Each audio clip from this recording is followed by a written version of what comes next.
Ada teman Berham yang bertanya, kenapa Alkitab menceritakan kelemahan setiap tokoh? Abraham, Ishak, Yakub, Daud pernah menipu, dan seterusnya. Semua tokoh Alkitab punya dosa. Wah, kenapa Tuhan gak cari yang suci, sempurna tanpa dosa? Hus, mana ada orang tidak berdosa? Justru itu hebatnya Allah. Dia bisa kerjakan semua sendiri tanpa bantuan manusia. Tapi kenapa masih libatkan kita? Luar biasa, sesaat lagi hamba Tuhan akan jelaskan proses inaugurasi peresmian Bait Suci. Dengar dan perhatikan baik-baik ya. Shalom anak-anak semuanya, mari kita sama-sama tundukkan kepala dan kita berdoa. Bapa kami yang ada di dalam surga, kami mengucap syukur dan terima kasih untuk pertolongan Tuhan yang sudah Tuhan nyatakan di dalam hidup kami.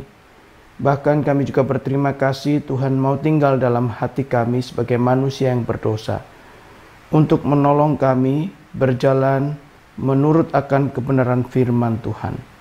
Tuhan, apa yang akan kami pelajari yaitu kebenaran firman-Mu, kami membuka hati kami dan hidup kami, supaya firman-Mu itu boleh menjadi penuntun dalam hidup kami. Dalam nama Tuhan Yesus kami berdoa. Amin. Setelah Salomo menyelesaikan pembangunan Bait Suci, maka Salomo ingin mengadakan pentabisan Bait Suci.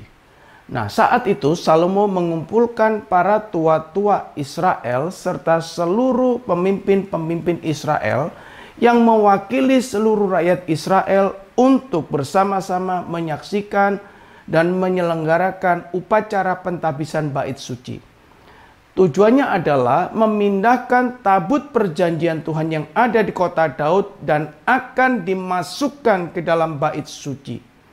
Maka orang-orang Israel tersebut yang diwakili oleh para tua-tua dan seluruh pemimpin Israel bersama-sama dengan Salomo menyaksikan bagaimana para imam dan orang-orang Lewi mengangkut tabut perjanjian Tuhan dan kemah pertemuan serta seluruh alat-alat yang kudus yang ada di dalam rumah Tuhan akan dipindahkan ke dalam Bait Suci.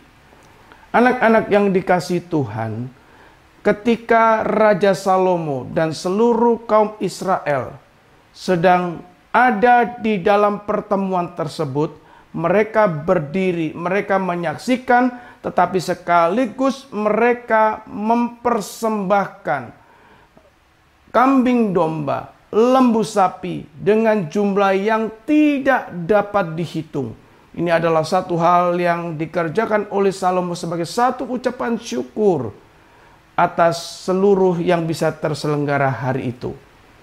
Dan setelah selesai daripada semua itu, maka para imam ini mengangkut tabut perjanjian yang di dalamnya berisi 2 loh batu yang tertulis 10 hukum daripada Tuhan, atau yang tertulis perjanjian Tuhan di dalamnya. Itu dibawa ke tempatnya, yaitu tempat ruang maha suci yang ada di dalam Bait Suci. Setelah para imam ini meletakkannya di dalam ruang maha suci, maka para imam ini segera meninggalkan Bait Suci. Dan ketika para imam meninggalkan Bait Suci itu, maka turunlah awan menudungi Bait Suci, dan disitulah kemuliaan Tuhan dinyatakan. Ketika kemuliaan Tuhan dinyatakan ini, maka para imam ini tidak lagi mampu untuk meneruskan tata cara upacara penyucian atau pentabisan Bait Suci. Anak-anak yang dikasihi Tuhan, ketika Salomo melihat hal ini, Salomo sangat bersukacita karena Salomo tahu bahwa Tuhan berkenan untuk tinggal di Bait Suci itu. Karena Bait Suci melambangkan kehadiran Tuhan di tengah-tengah umatnya. Yang sekaligus berarti Allah berkenan tinggal bersama-sama dengan umatnya yaitu umat Israel di dalam zaman itu. Nah, anak-anak yang dikasihi Tuhan, ketika Salomo bersukacita, sekaligus saat itu dari mulut Salomo mengeluarkan satu kalimat yang sungguh indah, bahwa Tuhan telah menetapkan matahari di langit, tetapi Ia memutuskan untuk tinggal dalam kekelaman. Wah, maksudnya apa? Artinya bahwa Tuhan mau tinggal bersama-sama dengan umatnya, sekalipun saat itu dilambangkan dengan tabut Tuhan yang ditaruh di tempat ruang maha kudus yang gelap. Artinya bahwa sekalipun tempat itu gelap, tetapi bagi Tuhan kegelapan itu sebenarnya tidak ada, dan Tuhan mau tinggal bersama-sama dengan umatnya. Anak-anak yang dikasihi Tuhan, sekalipun dalam zaman ini di antara kita sudah tidak ada lagi bait suci, bukan berarti Allah tidak mau hadir di tengah-tengah kita. Tetapi justru Allah hadir di dalam bentuk yang jauh lebih mulia. Karena bait suci yang sesungguhnya, bait suci yang sejati itu adalah Yesus Kristus. Nah, Yesus Kristus yang sudah pernah hadir dan pernah mati di atas kayu salib, Yesus Kristus itu juga tinggal di dalam hati kita.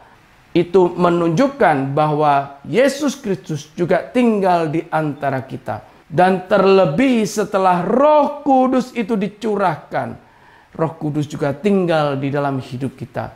Kita sangat bersyukur, kita sangat berterima kasih bahwa keberadaan bait suci itu bukan menjadi satu keharusan bagi kita, tetapi Kristuslah yang sudah ada di dalam kita.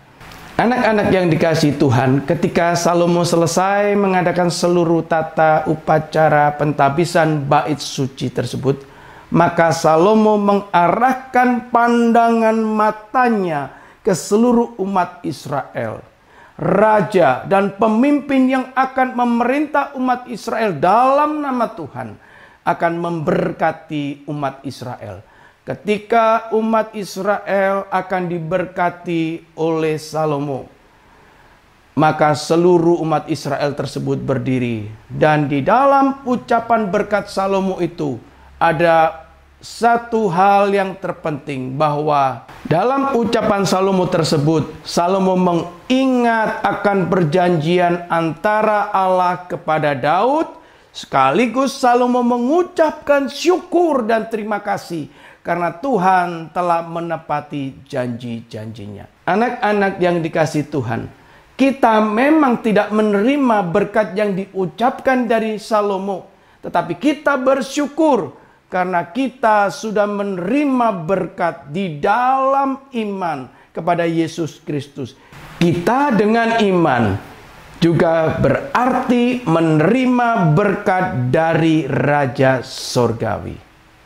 Amin. Mari kita sama-sama tundukkan kepala dan kita berdoa. Bapa dalam sorga, kami bersyukur dan berterima kasih kepada Tuhan.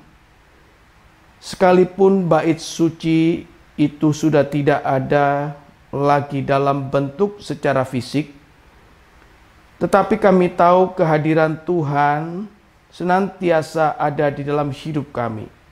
Karena bait suci yang sesungguhnya adalah Yesus Kristus. Dan Roh Kudus juga sudah tinggal dalam hidup kami. Tuhan, ketika kami tahu bahwa Yesus tinggal dalam hati kami, Roh Kudus tinggal dalam hati kami, kiranya kami senantiasa hidup suci di hadapan Tuhan, hidup kudus di hadapan Tuhan. Bahkan dengan iman Tuhan, kami percaya sudah menerima berkat di dalam Yesus Kristus yang adalah Raja di atas segala raja. Dalam nama Tuhan Yesus kami berdoa. Amin.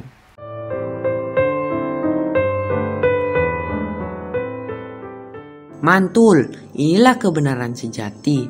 Memang tiap janji dalam Alkitab bagi orang percaya pasti mantap betul. Puji Tuhan, Baru saja kita mendapat kebenaran bahwa bait suci itu menjadi tanda bahwa Allah berkenan tinggal di tengah-tengah Israel sesuai dengan perjanjian kovenannya. Mari dengan sikap hormat kita persiapkan diri untuk renungan besok dengan membaca 1 Raja-Raja pasal 8 ayat 22 sampai 66. Silakan terus menjadi saksi Kristus dengan share link YouTube BDKA saat teduh. Dadah.